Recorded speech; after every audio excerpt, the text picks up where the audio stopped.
Hello, everybody, and welcome back to Creation Myths.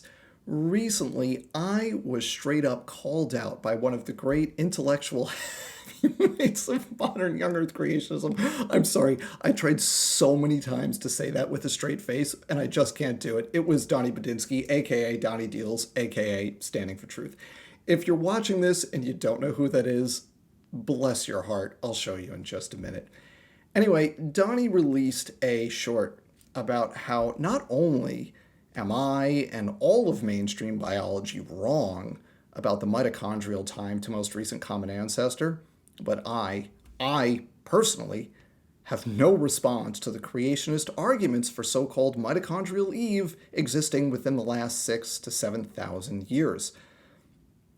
I find this all very amusing because not only do answers exist to the extremely basic questions that Donnie raises, but I have explained those answers directly to him. So we're going to go through this short video and do it again. My goal here is not to educate Donnie. He's clearly a lost cause. As we'll see, that's foreshadowing, he knows that what he's saying is wrong, and he says it anyway. My goal, because Donnie absolutely will not talk to me, he's straight up afraid and won't do it, is to provide a template for the people he will talk to, who he thinks are rubes and pushovers that he can use as props in the fake debates he loves to have. What I hope to see is for the people he's willing to debate to start being able to address these arguments as quickly and effectively as I can. So let's watch. We can trace worldwide mitochondrial DNA back to a single female ancestor. Oh, let's just point out that that is a mathematical necessity of any level of evolution. You'll always be able to take a population, look at a portion of that genome, whether it's nuclear DNA, mitochondrial, whatever, and find a most recent common ancestor where they all converge in the past. That is a mathematical necessity. That is not like a point in favor of young earth creationism. Let's just be clear about that, okay? Based on observed rates. You can do that based on observed mutation rates and calculate the time to most recent common ancestor, but what's actually relevant are the substitution rates, the rate of mutation fixation. We can directly document those using multi-generational pedigrees. When you do that, you get a time to most recent common ancestor for the mitochondrial most recent common ancestor somewhere between 60 and 200,000 years ago, well outside the young Earth timeline. And you can get these observed rates through pedigrees. The mtDNA challenge, critics still can't answer. Let's see how that goes for the next few minutes. You get grandmother, mother, daughter. You can take a wide sample, a lot of different families, calculate a rate, see how many mutations are accumulating. They have a fast rate. Parsons is one of them. Directly. Parsons is a study from the 90s.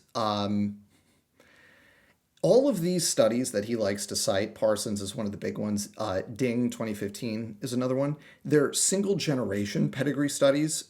He said grandmother, mother, daughter. There's a single set like that in the Parsons study.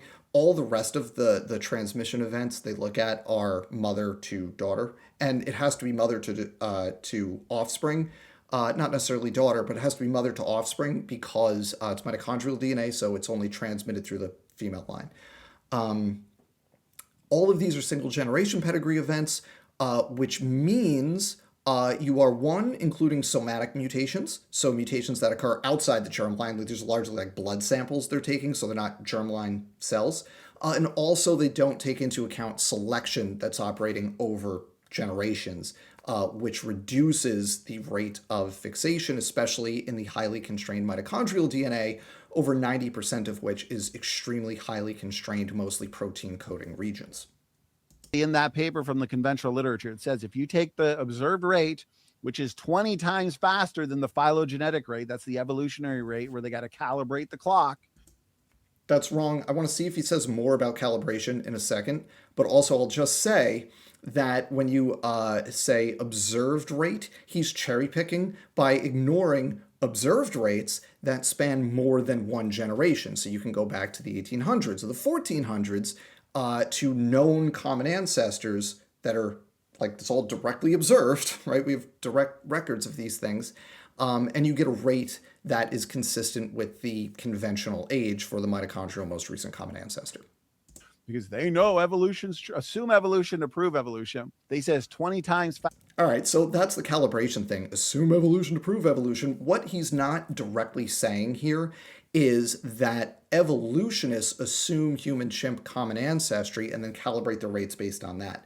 Now, one, that's just directly false. What we do is we anchor our rates in known historical events, right? So, for example, one of my favorite examples is using a female relative of King Richard III of England and two direct descendants from that female ancestor or female relative, and you can calculate the rate that way. Or you can look, for example, at the settlement of the island of Tristan da Cunha in the early 1800s. Those are multi-generation studies, right? They don't just span one parent to offspring and look at the number of differences. You're spanning many generations. And when you look at those studies, you get a rate of mutation accumulation that's consistent with an old Earth, not the young Earth timeline. It's directly inconsistent with the young Earth timeline.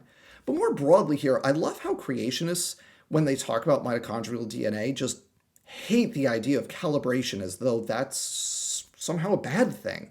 Like when you go to the supermarket, are you gonna you go and you pick out your produce, and you put your produce on the scale, right? So you know how much it's gonna cost. Are you gonna be okay accepting the price that you're gonna pay for that produce when you put your tomatoes on the scale if that scale hasn't been calibrated? Calibration is just taking the tool you're using to do your measurements and measuring a known quantity so that you know the tool is measuring correctly. So when we're talking about things like mutation rates and substitution rates, when we calibrate the rates, we're not assuming evolution to prove evolution, like Donnie dishonestly says here. What we're doing is we're making sure that the techniques are accurately measuring the rates. So we say we know when person X existed in the past. We have their descendants in the present. We can directly calculate that rate. And we want to make sure that our other kind of data sets are in line with that direct calculation that we can anchor in a known event, right? That's all calibration is. You're measuring a known quantity so you know the tool you're using to measure is measuring correctly. And apparently that's a bad thing for creationists, which makes sense because kind of a hallmark of creationism is if you do the math right, creationism turns out wrong. So it makes sense that creationists don't like calibration, but it's kind of silly when you think for like 5 seconds about what calibration actually is. Faster. And if you were to just extrapolate that backwards, the fast rate is 1 in 33 in terms of the substitution rate, okay? Because they're looking at the D loop. I'll explain that in a second. You'd get an Eve. I'll explain the D loop right now. The D loop, also called the control region, is less than 10% of the mitochondrial genome. It's a little bit of it that doesn't actually have any protein coding genes. So that region is more tolerant of mutations than the rest, the other 90 some odd percent of the mitochondrial DNA that's very dense with protein coding genes. And not just any genes, but genes for like cellular metabolism, genes that you really need in order for like your cells to operate correctly. So for the other like 90-ish percent of the mitochondrial DNA, you have very strong selection against mutations because those mutations tend to break things that are very important. And creationists love to point to the D loop or the control region because that's the region where you don't have all that important stuff, so you're more tolerant of mutations there. Now, what creationists like to ignore is that the mitochondrial DNA, because mitochondria are essentially bacteria that have become part of eukaryotic cells, and we're eukaryotes, mitochondrial DNA is haploid, which means there's one copy of each chromosome instead of two, and it's non-recombining, which means that all of the loci in that circular mitochondrial chromosome are linked to all of the other loci. So you can't isolate the mutation rate in this region or that region and treat it as an independent thing. Because if there's a harmful mutation in one of the genes, and all of the cells that have the mitochondria with that harmful mutation die, what happens to the mutations in the control region, in the D loop, that were on the same chromosome that had the bad mutation? those mutations also die, right? The cells that have those mutations die, and that slows down the rate at which those mutations, which on their own don't actually hurt you, so those mutations can be fine, but it slows down the rate at which those neutral mutations will achieve fixation, which is to say it slows down the substitution rate. That phenomenon is called background selection, and creationists like Donnie like to pretend that that's not a thing. 6,500 years. Well, that lines up perfectly with the Bible. Directly in the paper, they say, but we know that this doesn't line up with what we know about evolution, and that's impossible. Oh, really? It is? Because if you're a biblical creationist, that lines up perfectly. So, yes, if you assume biblical creationism, it lines up fine. You can just pretend that background selection doesn't exist. What the authors of these papers actually say is they say, hey, look, the one generation rate at which mutations occur seems really fast. But we know that the rate of mutation fixation is actually really slow because we can directly measure that using, again, time points measured at known points in the past, and we can document over the longer periods of time that the rate of mutation accumulation is much slower than the rate at which mutations occur. It's actually not that complicated. Dr. Dan Stern, he asserts this, it's confirmation bias for his audience. He knows the argument doesn't work, but he's got to give them some ammo. He's got to give them some apologetics. Mm-hmm. He's an apologist of fish. Just for anyone unfamiliar, I'm also an evolutionary biologist with PhD in molecular genetics. So just want to put that out there in case anyone was curious. Fisherman evolution. So he's got to give them some ammo, even if the ammo is not very good and not very effective at refuting us. He says, oh, but you got purifying selection. You do. I just so did. These mutations will be selected away. Mm-hmm. They'll accumulate, but they'll be removed. Selection's acting upon them. So the long-term accumulation rate is a lot slower because selection's removing a lot of the DNA.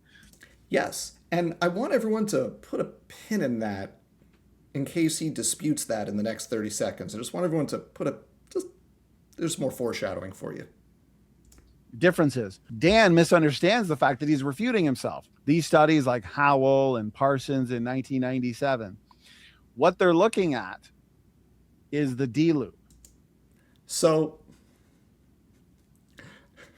sorry, I have to laugh because no, actually, if you look down here, this one in 2022, Connell 2022, right here, that one, that's actually a whole genome mitochondrial DNA study. It's not just the D loop. Would it kill you standing to I don't know what you're talking about?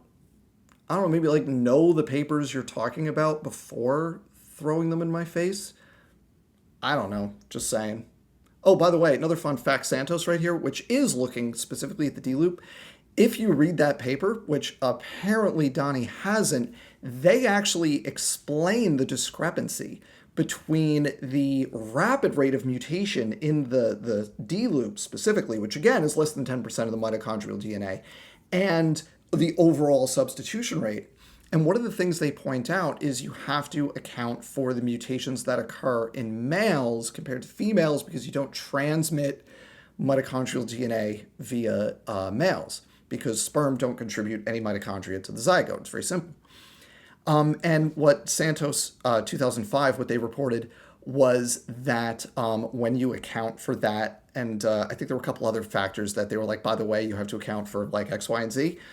When you account for those factors that are very obvious in hindsight, you get a rate that is consistent with the long-term substitution rate that has, an mitochondrial Eve 100 to 200,000 years ago, human chimp common ancestry 7-ish million years ago, right? It's right there in the paper that Donnie cites in support of his argument. The authors explain exactly why he's wrong. It's pretty great. It's a classic Trojan source, if you will. Okay, they're looking at the control region of the mitochondrial chromosome, and the control region accumulates mutations in a neutral fashion. Background selection is a thing. Just FYI, Donnie, background selection is a thing. So the D loop, and then you have the coding regions. Coding regions can experience mutations, and those regions are so essential and important that there be no reproduction in a lot of the cases. Yep. The organism would die and therefore not be able to pass on its genes. That's selection, differential reproduction. Some environments favor some species over others. He gets it. He understands how selection works and what the consequences are with regard to the difference between the mutation and the substitution rate. He just thinks that the D loop in a non-recombining DNA molecule is somehow immune to it. In the D loop, in the control region of the mitochondrial chromosome, that's where these studies are focusing on. They're getting fast rates in these hypervariable regions that are. I just want to point out that the things he's talking about are called hypervariable regions, and the reason you can call them hypervariable regions is they are hypervariable relative to the rest of the mitochondrial DNA, but it's a non-recombining DNA molecule. So he's just cherry picking the data that he likes, that he thinks support his argument, even though, again, they don't, because like at least one of the papers he cites isn't even a D-loop study, it's a whole mitochondrial genome study. And another one there actually explains why what he's saying is wrong. Accumulating mutations in a neutral manner. And you can see the rates are fast. 1 in 30. Also, just as a matter of science presentation, folks, if you're going to show numbers like this, 1 in 33, 1 in 46, you have to contextualize them. You have to explain them. What he's doing, where it's just numbers, numbers, numbers, is a classic creationist trick where he's showing information and then basically relying on his audience to accept that what he's showing supports his point without actually explaining it to them, because one, either he can't, or two, it doesn't actually support what he's saying. And I think in this case, it's a little of column A, a little of column B. But these numbers in a vacuum mean nothing. You have to talk about the size of the mitochondrial genome, how much variation there is between individuals, which, by the way, the variation that you have to account for, the divergence, is about 120 differences between individuals. And just doing some basic math with these numbers, at a rate of one mutation every 30 or 40 generations, it takes like 60 or 70,000 years to accumulate the variation you need. So it's like, without context, these numbers mean nothing and actually refute his point of view. 3, 1 in 25, 1 per 45. These are fast, way faster than evolution has ever predicted. And that's it. That's the whole non-argument, that these rates are fast and Dr. Dan is a poopy head.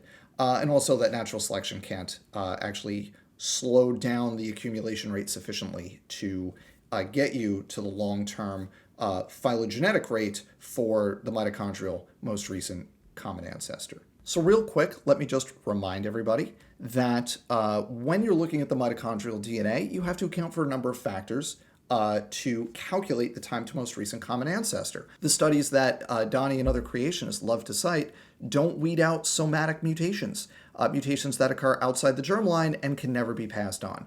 Young Earth creationists have no answer to that objection. They also discount natural selection by, one, trying to cherry pick the D loop, the control region, which experiences relaxed selection. They know they can't pull that trick for the rest of the mitochondrial genome. It's like over 50% of it is consistent across every human. So it's clear there's strong purifying selection there. So they have to cherry pick just a little bit that doesn't have the protein coding genes. The problem there is it's a haploid genome that is non-recombining, so you have strong background selection, and they have to pretend that that's not a thing, even though we can directly document the effects in terms of how it slows down the substitution rate.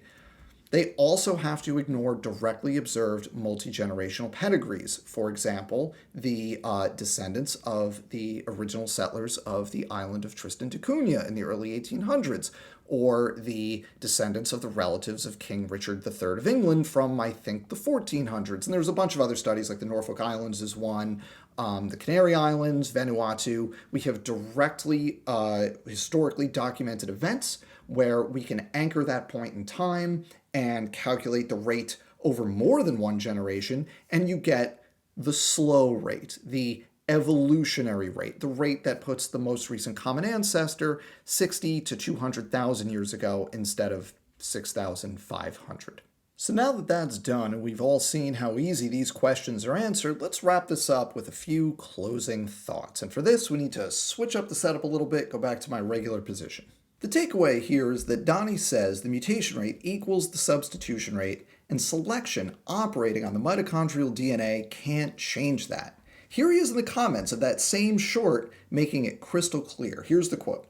Neutral rate approximates the fixation rate. This is basic.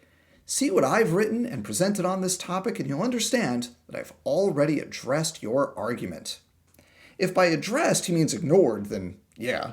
But more importantly, he's obviously wrong. Of course, Donnie doesn't want to agree with me, so he can take it from someone he might have more trust in, himself, while talking to me in 2021. Roll the tape. So everything that he said, I understand. A lot of mutations get weeded out, okay, over many generations. I pointed out that the observed mutation rate is by definition faster than the long-term or substitution rate, okay? I think everybody agrees with this. And I agree with Dan. This is very simple. Now that's kind of weird, isn't it? Donnie agreed that the two numbers, the mutation rate and the substitution rate, are in fact different just in 2021. He said, quote, I understand a lot of mutations get weeded out over many generations. I pointed out that the observed mutation rate is by definition faster than the long-term or substitution rate. I think everybody agrees with this, and I agree with Dan that this is very simple.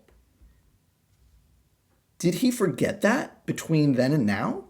Is he a dishonest hack who will just make an argument that he knows is bad if he thinks it works in the moment? Or maybe did something happen between then and now that's forced him to change his argument? There it is. And I'm treating the mutation rate as a substitution rate, that this rate Right. is consistent. Thank you. Thank you. That's what I'm doing. Right. Daddy Jeanson said something we all agree is wrong, but even though he knows it's wrong, Donnie has to get with the company line.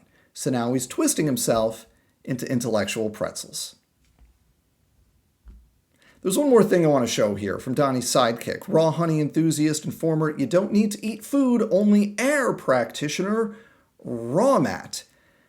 Here's a comment on that same short. Evil Waldo here pointed out that the young Earth creationists have no answer to, one, multi-generational pedigrees that show a directly observed mutation rate incompatible with young Earth creationism, and two, the studies they cite including somatic mutations that can never be transmitted to offspring, which artificially inflates the mutation rate. By the way, both those points are 100% true. That's completely accurate. Raw Matt responded, quote, oh, we have the answer. We're not going to waste it in the comment section debating people endlessly. We're going to wait for somebody to bring it up in a debate and destroy them live for all to see. Feel free to be that person. So first, that's we have an answer, but it goes to a different school in Canada. But more importantly, I need to speak directly to my friends Donnie and Matt here for a moment. Matt, Donnie, I would be happy to be that person. The invitation is on the table, but you won't take it because both of you are cowards. You're afraid to talk to me, and you know it. And you know I'm right, and you know you're wrong.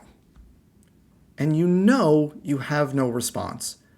Because the last time we talked about this, Donnie, I smoked you like a ham. Folks, if you want to see a conversation between me and Donnie about this, you should tell him repeatedly that you want to see that conversation. Do it politely. Don't be rude. Don't be vulgar. But when this topic comes up and Donnie does his tough guy confident routine, tell him he should go on Creation Myths and prove Dr. Dan wrong about mitochondrial DNA and about being a coward. Again, be nice about it. Don't be vulgar. But remind him that he has the chance if he isn't afraid to take it. Spoiler, he's afraid, and he'll never take me up on the offer. Prove me wrong, Donnie. Ball's in your court. Thanks for watching. Please remember to do the algorithm-friendly things before you leave. Hit the like button or the dislike button if your name is Donnie Badinsky, because be honest, Donnie, you know you're watching this, and I know you're so mad right now. Also, leave a comment, share this video. If you're here watching and you enjoy this and you're not a subscriber, please subscribe to the channel. And if you want immediate access to my pre-recorded videos like this, become a channel member and you get them right away. Thanks again for watching, and don't get fooled.